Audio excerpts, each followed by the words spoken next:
Hi everyone, so today we are mounting the engine. The last video I put out, the engine was already in the truck, as you could see pretty clearly. Decided to put that video out before because it was the first one that was actually complete.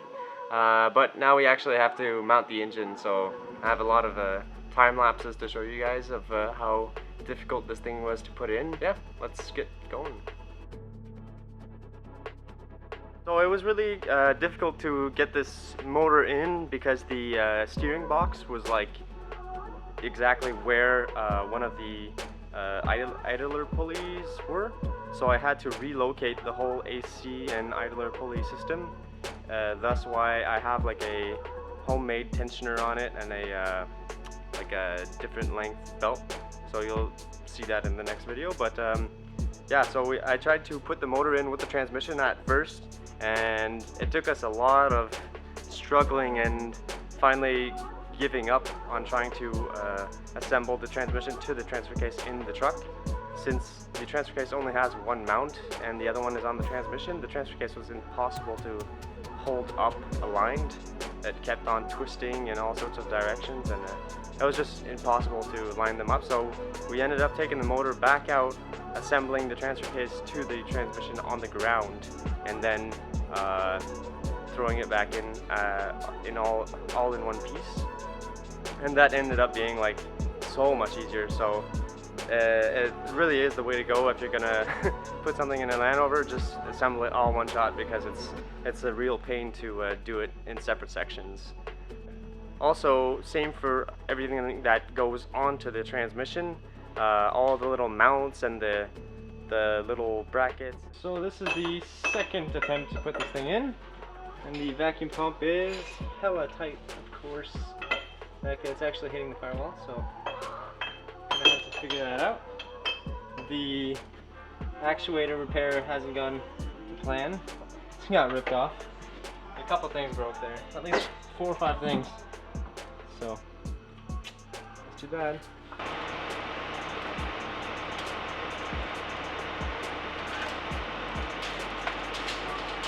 The motor be level? Yeah. Ah.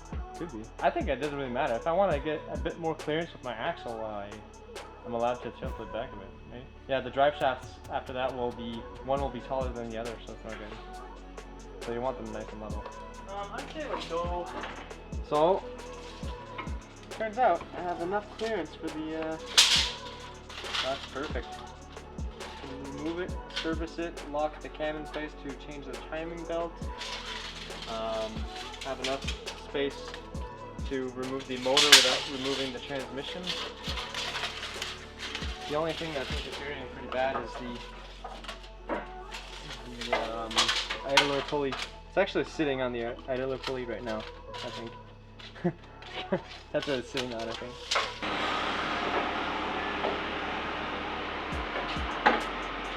Yeah, I can't get in there.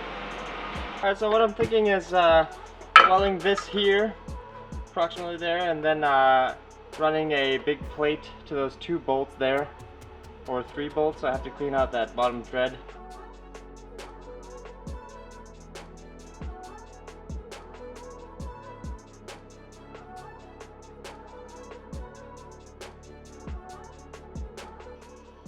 Alright, so engine mount update. One side is pretty much done at this point, and this is what it looks like. I decided to do like a plate that connects to 3 bolts, which the bottom one is not in because it's needs to be cleaned out. The threads are all rusted, and I need the socket 5 for like a tap. So that's not on fire. Good. So yeah, got those in. It's like reinforced on the front, mainly actually just to put pressure on the whole plate, the whole bushing, because the stud has to have a place to go. There's a little rod there as well to, well, it's like a rectangular bar to make it stronger. And I decided to reuse this mount that I had made for the manual transmission back when we thought we were going to use that. So I'm glad I got to reuse that. So now we have to figure something out on the other side here. Could be a fun time. It's pretty tight back here. and I don't know if I'm gonna be using that AC yet or what. I need the pulley for the strap to work, so I could put something else there, or I don't know. I'm really not sure. It's time to figure it out, I guess. Alright, so I must say that I'm pretty proud that I figured out a way to tap out these holes without taking the motor back out. I just slammed on a 6mm socket, like out of the scrap socket drawer, and just heated it up real hard, like real hot, like to the point where it's red, and then slammed it on with the hammer.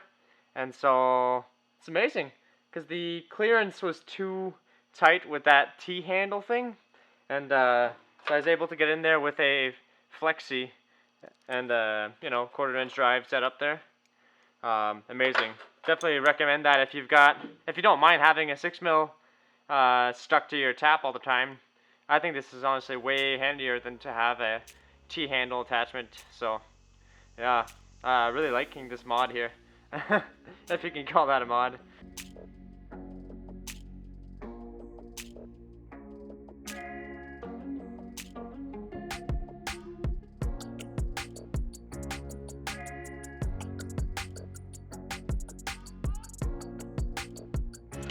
So that's what I'm gonna do here.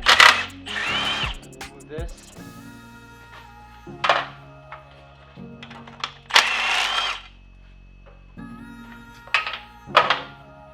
Should be good to go here. Yeah. I'm just gonna finish welding this support plate back here, and weld the front here, and should be good to go.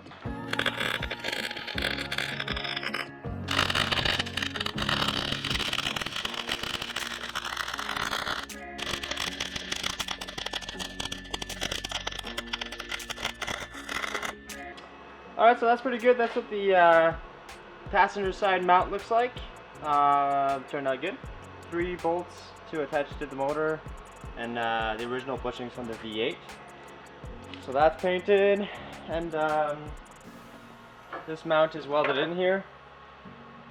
Pretty solid. Welded like 2 passes, so should be good. And this mount I'm not so proud of because it's only got 2 bolts on it. So definitely not as sturdy, but it'll have to do. And if it breaks, well, it's not really going anywhere. So yeah, we'll see what happens here. It's all painted. It still needs welding up the sides, like down here and down there. So once the truck is sitting on the engine stands, we can jack it up, like we can lift the lift up in the air, and I'll be able to weld them. So we're good to go.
Alright, so that's it for the engine mounts. I really feel like it's not the ideal situation on the driver's side, since there's only 2 bolts mount. I might remake it in the future if I see that it's like I don't know, I guess that would just break it one shot.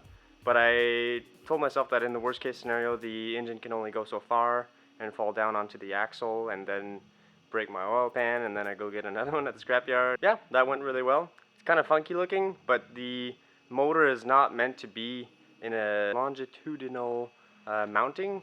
So all of the mounts are actually on the ends, technically. That's why I had to retap all those holes that are in the block but were never used, so they were really rusty. So stick around for the next video. There's a lot of plumbing and stuff to do, and basically everything to get this thing running. There's a lot of things to do still, but should be pretty cool. So stick around.